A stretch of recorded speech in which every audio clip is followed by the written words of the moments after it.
बिस्मिल्लाहिर्रहमानिर्रहीम। पीछे हमने जो क्वेश्चन किया था इसके अंदर हमने कुछ चीजें की थी। इंडिफरेंस कर्व की हमने डेफिनेशन की थी और उसके बाद हमने इसकी कुछ प्रॉपर्टीज की थी जिसको हमने सिर्फ देखा ही था, उसको रीड किया था और हमने स्केजुअल और डायग्राम बनाई थी। दो टेबल के जरिए थे आपको एक्सप्लेन किया था। अब हम जो इसकी प्रॉपर्टीज हैं उसको मजीद डीपली हम पढ़ते हैं। ठीक है, इंडिफरेंस कर्व की प्रॉपर्टीज को। ठीक है जी, हमारा है इंडिफरेंस कर्व की प्रॉपर्टीज। सबसे पहले जी, indifference curve slope downward to the right. ठीक है, indifference curve slope downward to the right, हमेशा डाउनवर्ड होगा राइट साइड पे। दूसरा, indifference curve are always convex to the origin. तीसरा, indifference curve never intersect each other.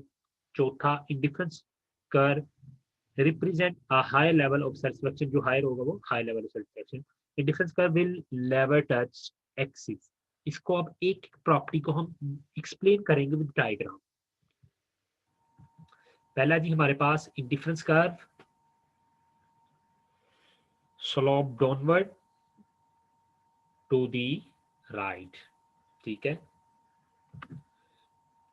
ये देखें x और कुछ कमोडिटीज है मेरे पास। पहले मैंने यूनिट कंज्यूम किया, मुझे 15 सेटिस्फेक्शन हुआ, 5 10 किया तो मुझे 10 सेटिस्फेक्शन हुआ, 15 पे मुझे 5 सेटिस्फेक्शन हुआ। तो मैंने ये तमाम के तमाम जो पॉइंट्स हैं, इन तमाम पॉइंट्स को, ये जो मेरे पास पॉइंट्स हैं, एक ये वाला पॉइंट, एक ये वाला पॉइंट और एक ये वाला पॉइंट, इन तीनों पॉइंट्स को मैंने आपस में एक कर्व के साथ मिला दिया। ठीक है, एक कर्व के साथ ये देखिए मैंने मिला दिया। ठीक है, ये जो है डाउनवर्ड है, ये देखिए डाउन है। ठीक है ना, ये डाउनवर्ड हुआ है ना कि अपवर्ड है। ठीक है ना, ये डाउनवर्ड है स्लोप। ठीक है, नहीं लगी समझ लगता आपको, ये डाउनवर्ड है। मैं आपको भी बना के दिखा देता हूँ। ये देखिए ये डाउनवर्ड है, डाउन है, ऊपर से नीचे की तरफ है, ये डाउन है। ये देखिए ना, ऊपर से नीचे की तरफ आ रहा है, डाउनवर्ड है। ठीक है, ठीक है। और नेक्स्ट इसका हम देखते हैं,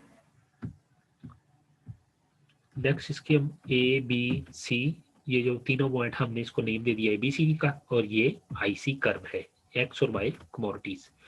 इसी तरह ये जो कर्व है indifference curve downward to the right side पे होगा। ऐसा नहीं हो सकता कि ये इस तरह का हो। ठीक है ना, कभी भी इस तरह नहीं होगा, कर्व इस तरह नहीं होता और ना ही इस तरह होता है। कर्व हमेशा कर्व होता है, बेंड हुआ होता है, और ना ही ये इस तरह हो सकता है। ठीक है ना, आपने ये तीनों डायग्राम वहां पे बना के आनी है कि इस तरह नहीं हो सकता। देन इसके बाद इंडिफरेंस कर्व के बारे में नेक्स्ट पॉइंट है हमारे पास,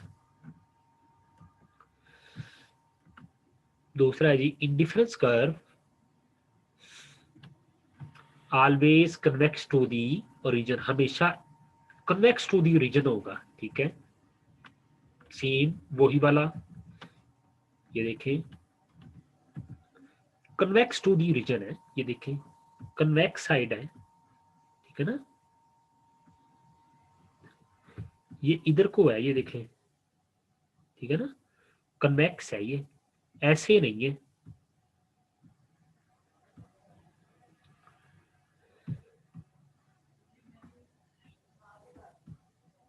ऐसे नहीं है ये। ठीक है, ये इस तरह ही होगा हमेशा, ऐसे ही होगा। डिफरेंस कर्व जब भी होगा इस तरह होगा, ऐसे कभी भी नहीं होगा। ठीक है, इसके बाद है जी हमारे पास, ये देखिए मैंने बना के आपको दिखा दिया है, इनको नाम दे दिया, और ये आईसी कर्व है और ये इस तरह नहीं हो सकता। ठीक है, ये देखिए मैंने यहाँ पे बना के दिखा दिया। अगर ए से 12 सेटिस्फेक्शन, 10 सेटिस्फेक्शन, 15 से 15 सेटिस्फेक्शन, तो ये कभी भी इस तरह नहीं होगा। ये डायग्राम मैंने पिछले लेक्चर में सिखाई है किस तरह बनानी है। अगर किसी को नहीं पता कि ये किस तरह बनानी है तो वो पहले पीछे वाली लेक्चर देखे। Intersect indifference curve never intersect each other, कभी भी एक दूसरे को इंटरसेक्ट नहीं करेगा। जैसे कि आपने देखा है कि यहाँ पर इंडिफरेंस कर्व मैंने बनाए हुए हैं, दो डिफरेंट इंडिफरेंस कर्व है, एक ये आईसी है और एक आईसी ये है। ये देखें ये दोनों एक दूसरे को टच नहीं कर रहे, ये हायर है और ये लोअर है, ये हायर है और ये लोअर है, ये वाला नीचे वाला, ठीक है ना, और ये एक दूसरे को टच नहीं कर रहे। जबकि अगर दूसरी साइड पे देखा जाए कि ये दोनों एक दूसरे को टच कर रहे हैं, इस तरह नहीं हो सकता, ये गलत है, ये गलत है तरीकाकार, और ये बिल्कुल ठीक है। ठीक है, अब हमें ये पता ही नहीं चल रहा ये जो पॉइंट ए है ना ये वाला, कि ये किसका है, ये ए का है, IC1 का है या IC2 का है। ये देखें ना, हमें अगर सेटिस्फेक्शन हुआ है यहाँ से हम देखते हैं इस तरह कुछ, तो ये देखें पता ही नहीं हमें चल रहा बिल्कुल, ये देखें। ठीक है, अब यहाँ से तो चले पता चल जाता है हमें।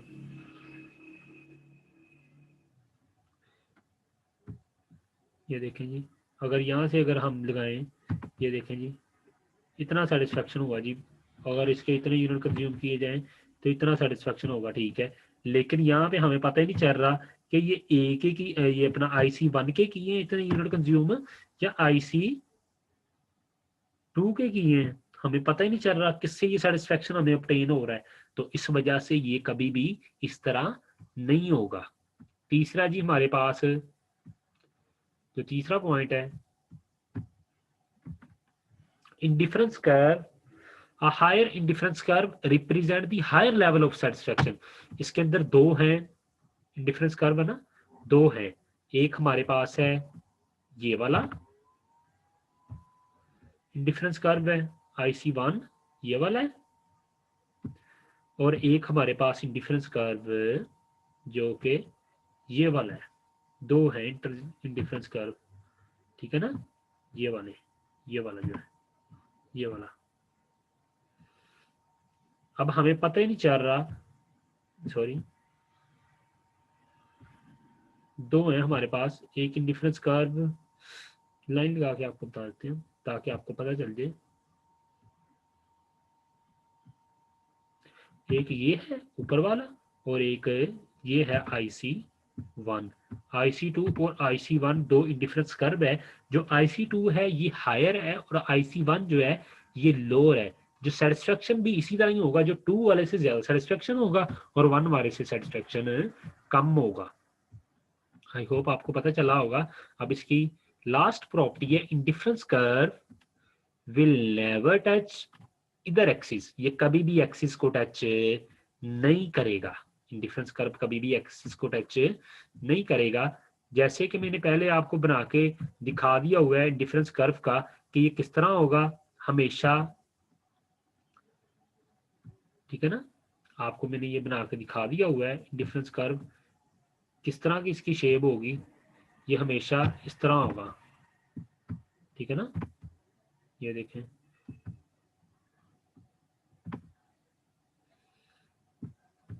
ऐसे नहीं हो सकता कि ये इस तरह का हो जाए। मैं आपको भी बना कर दिखा देता हूँ।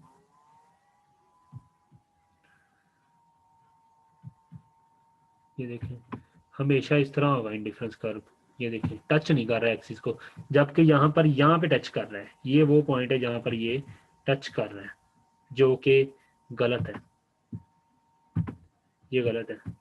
इसी तरह ये वाई एक्सिस पे टच कर रहा है जो कि गलत है, और ये दोनों पे टच कर रहा है, वाई पे भी कर रहा है और एक्स के भी कर रहा है, तो ये भी गलत है। कभी भी इंडिफरेंस कर्व ना एक्स एक्सिस पे टच करेगा और ना वाई एक्सिस पे। एक्स एक्सिस और वाई एक्सिस पे टच करने का मतलब ये है कि यहाँ पर इसका जो सेटिस्फेक्शन है ये जीरो है, जीरो मजा आया है, जबकि ऐसा नहीं होता। और यहाँ पर वाई पे जीरो आया है, ऐसा नहीं है, ठीक है ना। और यहाँ पे एक्स और वाई दोनों पे जीरो जीरो आ रहा है, तो ये तो दर्जा ओला निकल, ठीक है। तो लिहाजा ये इंडिफरेंस कर्व कभी भी हम इसको इस तरह रिप्रेजेंट नहीं करेंगे। आई होप आपको समझ लगी होगी इसको किस तरह एक्सप्लेन करना है। अगर एग्जाम के अंदर ये क्वेश्चन आ जाता है तो आप इजीली इसको अटेम्प्ट कर सकते हैं इंशाल्लाह। इससे नेक्स्ट वीडियो के अंदर हम एक्विलिब्रियम, कंज्यूमर एक्विलिब्रियम वाला क्वेश्चन करेंगे। तब अगर आपको हमारी वीडियो अच्छी लगी हो तो काइंडली सब्सक्राइब कीजिएगा हमारा चैनल और हमें नीचे कमेंट में बताइएगा। और अगर आपको कोई चीज़ नहीं समझ लगी तो कमेंट कीजिएगा, इंशाल्लाह हम आपको रिप्लाई करेंगे।